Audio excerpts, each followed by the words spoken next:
Good morning students. तो last video में topic हुआ था आपका मेजरमेंट ऑफ इलेक्ट्रोड पोटेंशियल। कैसे कैसे इलेक्ट्रोड पोटेंशियल का मेजरमेंट किया जाता है, इससे पहले वाली वीडियो में आपको बताया गया था। इसमें दो एग्जांपल रह गए थे, वो मुझे आपको बताने हैं। अगर हमें जिंक का इलेक्ट्रोड पोटेंशियल निकालना हो तो उसमें बताया गया था आपको कि एक रेफरेंस इलेक्ट्रोड लेना होता है, स्टैंडर्ड हाइड्रोजन इलेक्ट्रोड। अगर हमें जिंक का इलेक्ट्रोड पोटेंशियल निकालना होगा तो जिंक की रोड को जिंक आयन के सॉल्यूशन में डुबा करके उसको जोड़ देंगे हम स्टैंडर्ड हाइड्रोजन इलेक्ट्रोड से। दोनों सॉल्यूशन को जोड़ दिया जाता है सोल्ट बेस से। अब अगर हम ऐसा जोड़ के इसका इस पूरी सेल का, भी ये कंप्लीट सेल हो गई है, इस पूरी सेल का इलेक्ट्रोड पोटेंशियल निकालते हैं, ई नोट सेल निकालते हैं, तो ई नोट सेल जो आता है वो वोल्टामीटर में पढ़ा जाएगा। ई नोट सेल इसके लिए आ जाता है 0.76 वोल्ट। हमें निकालना किसका है? जिंक का। तो पूरी सेल का तो वोल्टामीटर से पता लग जाता है। निकालना किसका है? ई नोट, जेडन 2 पॉजिटिव और जेडन ये कितना है, जबकि ई नोट एच प्लस या 2H प्लस लिख दो उसको, और H2 इसको हम कितना मान करके चलते हैं? 0। फॉर्मूला क्या है हमारे पास में? ई नोट सेल इजकल टू होता है E naught cathode minus E naught anode. तो हमको पहले ये पता करना पड़ेगा कि इस सेल में कौन कैथोड है और कौन एनोड है। ये पता करने के लिए इलेक्ट्रोकेमिकल सीरीज होती है। इलेक्ट्रोकेमिकल सीरीज में जो भी हाइड्रोजन से ऊपर रखे हुए एलिमेंट है, हाइड्रोजन के ऊपर के सारे एलिमेंट वो एनोड का काम करेंगे, और जो हाइड्रोजन से नीचे हैं, जो मैंने इस साइड बनाए हैं, कॉपर, सिल्वर, मरकरी वगैरह, ये सब कैथोड का काम करते हैं। तो इसमें जो मैं जिंक ले रहा हूँ, जिंक कहाँ हाइड्रोजन से ऊपर है, मीन्स ये एनोड का काम करेगा, और जिंक होगा सॉरी जो स्टैंडर्ड हाइड्रोजन इलेक्ट्रोड होगा वो होगा इसमें कैथोड। तो जो इसमें जिंक है वो किसका काम करना है? वो तो एनोड बनेगा। और जो स्टैंडर्ड हाइड्रोजन इलेक्ट्रोड है वो किस चीज़ का काम करेगा? कैथोड का। तो फॉर्मूले में वैल्यू रख देंगे हम। ई नोट सेल कितना आता है? 0.76 is equal to E naught cathode. Cathode कौन है यहाँ पर? स्टैंडर्ड हाइड्रोजन इलेक्ट्रोड, वो कितना है? 0, और माइनस ई नोट एनोड। ई नोट एनोड कौन है? जिंक है। ई नोट जेडन 2 पॉजिटिव और जेडन। तो ये माइनस का है, ये इधर माइनस इधर चला जाएगा, तो E naught Z N 2 positive Z N is equal to आएगा -0.76 वोल्ट। ये जिंक का स्टैंडर्ड इलेक्ट्रोड पोटेंशियल की वैल्यू आ जाती है। तो ये तो रहा जिंक का। ऐसे अगर हमें कॉपर का करना हो, जिंक के बजाय क्या लेते हैं? कॉपर की एक रोड लेते हैं और उसको कॉपर आयन के सॉल्यूशन में डुबा देंगे। अगर कॉपर के लिए करना हो तो इसके लिए कॉपर को कॉपर आयन के सॉल्यूशन में डुबा करके स्टैंडर्ड हाइड्रोजन इलेक्ट्रोड से कनेक्ट कर देंगे, और फिर देखेंगे वोल्टामीटर में ई नोट सेल की वैल्यू कितनी आती है। और ई नोट सेल की वैल्यू आती है 0.34 वोल्ट।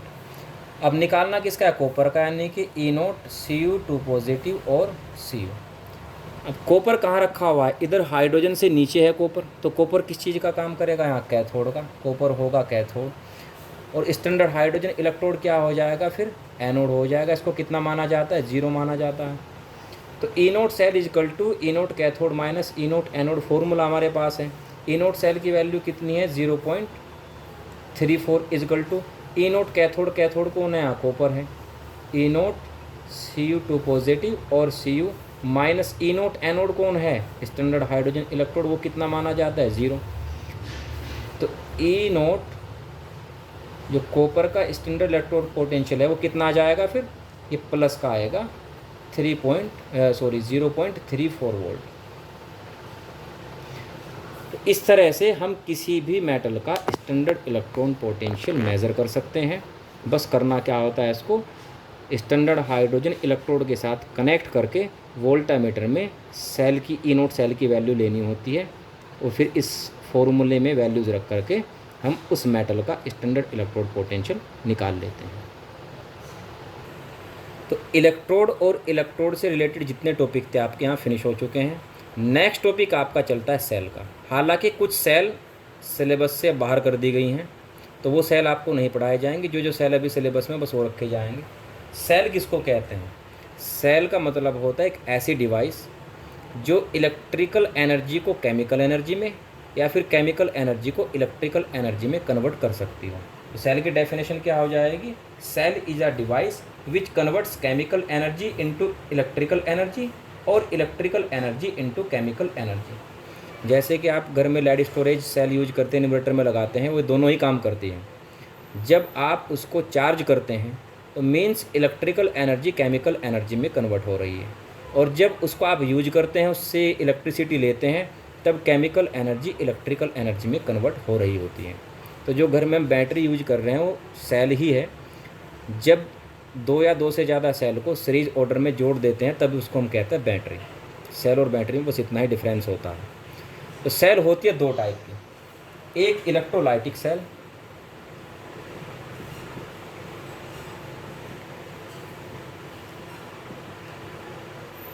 और दूसरी है गैल्वेनिक सेल।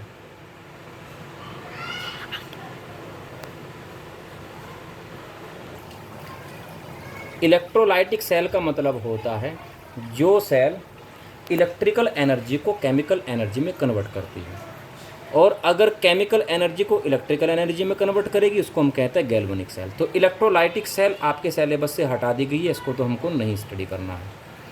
नेक्स्ट है गैल्वेनिक सेल। गैल्वेनिक सेल की डेफिनेशन वगैरह क्या है ये भी आपके सिलेबस में नहीं है।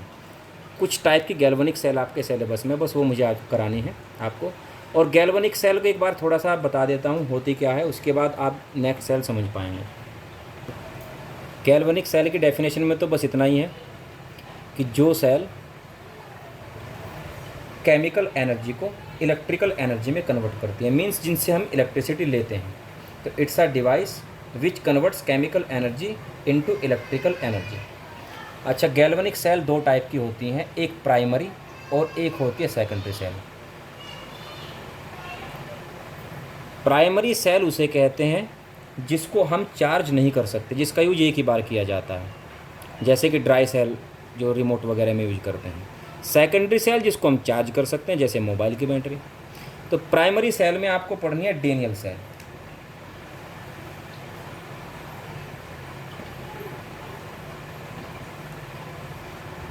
डेनियल सेल क्या होती है?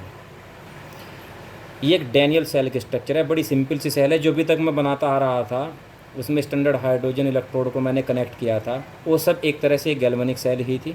तो उसका एक एग्जांपल है आपका डेनियल सेल।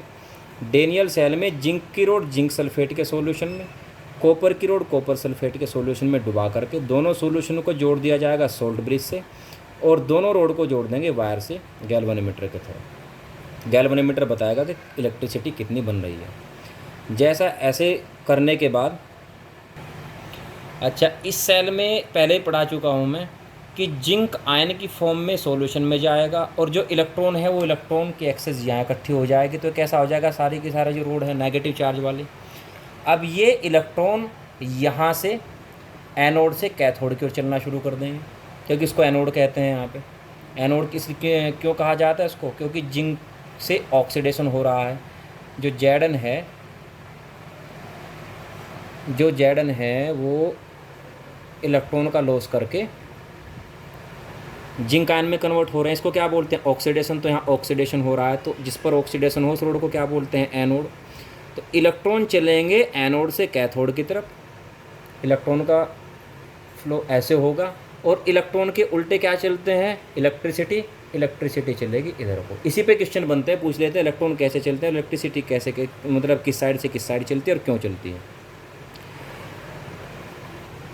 अच्छा, कैथोड पर रिएक्शन क्या होनी है? जो जिंक आयन है वो इन इलेक्ट्रॉन को गेन करेंगे और किस में कन्वर्ट हो जाएंगे? जिंक में।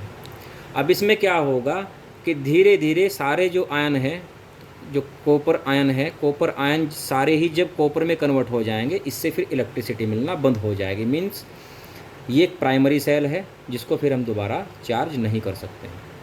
एक ही साइड रिएक्शन जाके कंप्लीट हो जाती है, यानी कि इरिवर्सिबल रिएक्शन इसमें सेल में होती है। अगर रिवर्सिबल रिएक्शन हो तब हम उसको दोबारा चार्ज कर सकते हैं। अच्छा, इस सेल को रिप्रेजेंट कैसे किया जाएगा? रिप्रेजेंट का मैंने तरीका बताया भी था कि हमेशा लेफ़्ट साइड में रखा जाता है एनोड, और राइट साइड रखते हैं हम कैथोड को। तो रिप्रेजेंट करने के लिए पहले किसको लिखा जाता है? एनोड को। एनोड क्या है? Zn और Zn से क्या बना है, Zn2 पॉजिटिव।